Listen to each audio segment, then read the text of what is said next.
Welcome back to Adventures of a Black Belt Sommelier.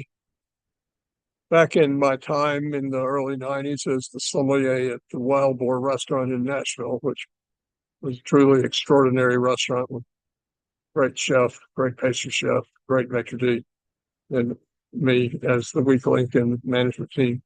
The managing partner of the company took all the management team to France for a week-long trip, having lunch and dinner in a Michelin three-star restaurant each day. So I think they went to 11 different Michelin three-star restaurants in the course of 6 days. Um, they came back, their takeaway. Well, of course, somebody had to stay behind and actually run the restaurants while they were gone. So I got chosen because I guess I was being semi-competent to hold down the fort while they were all gone. Um, uh, the, their takeaway when they came back from the trip of all these amazing restaurants they had was that at one of the restaurants they'd had a blue cheese souffle that just blew their minds. And so Boris Keller, our chef at the time, who was actually a Michelin three-star chef, he was the chef at the Intimon Lael in Munich before he came to work for us. Um, Started trying to recreate this blue cheese souffle that they'd had at a restaurant in Paris that they thought was so special, but he was never really able to perfect it, and we were never able to serve it. Um, so I took it upon myself. I'm just going to figure out how to do this, even though I hadn't been to the restaurant and hadn't eaten this blue cheese souffle. But I felt like I could figure it out. So I started working on a recipe for a blue cheese souffle. And eventually, I didn't tell them because I didn't want to share the recipe with them. But I did eventually come up with a recipe that I think is really excellent for it's really a stunning kind of, very impressive dish to serve. It makes a great brunch dish. It makes a great cheese course dish after the main course in a formal, multi-course dinner.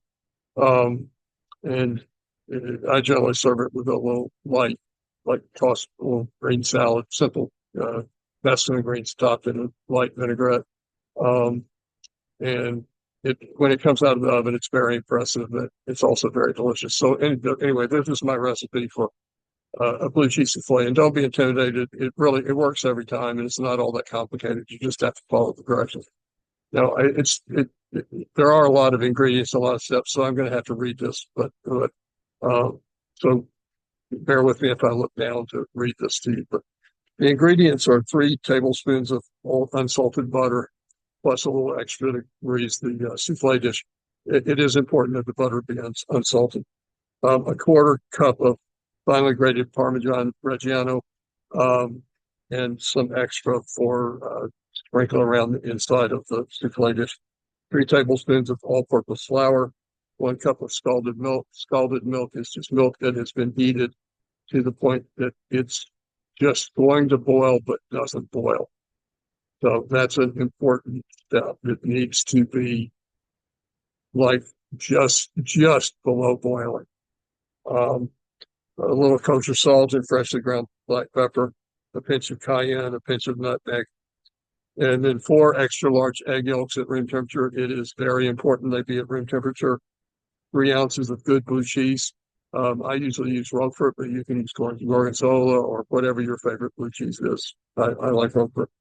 5 extra large egg whites, also at room temperature. Very important. They're at room temperature. It won't work if they're not. And an eighth of a teaspoon of cream of tartar. So preheat the oven to 400 degrees and butter the inside of a 8-cup souffle dish, and then sprinkle it all around the inside with the grated Parmigiano Reggiano cheese. Melt the butter in a small saucepan over low heat, and with a wooden spoon, stir in the flour and cook, stirring constantly for 2 minutes. I don't know why it's important that the spoon be wooden, but it does seem to work better if the spoon is wood. I don't know why, but it does. Um, then take it off the heat and whisk in the hot milk, a half a teaspoon of salt, a quarter teaspoon of black pepper, a pinch of cayenne, a pinch of nutmeg, and then cook over low heat, whisking constantly for 1 minute. At the end of 1 minute, it should be smooth and pretty thick. Off the heat while it's still hot, whisk in the egg yolks one at a time. and then stir in the blue cheese and a quarter cup of the Parmigiano Reggiano, and then transfer it to a large mixing bowl. Put the egg whites, cream of tartar, and a pinch of salt in the bowl of an electric mixer, or you just use a regular or in a handheld mixer. Fit it with the whisk attachment. Beat on low speed for 1 minute, on medium speed for 1 minute, and then finally on high speed until it forms very firm, very kind of shiny, glossy peaks.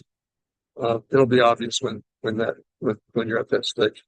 Then whisk in 1/4 of the egg whites into the cheese sauce to lighten it, and then so you whisk in 1/4 of the cheese of the egg whites into the cheese sauce, and then after you've whisked in 1/4, then you fold in the rest. So kind of gently fold in the rest.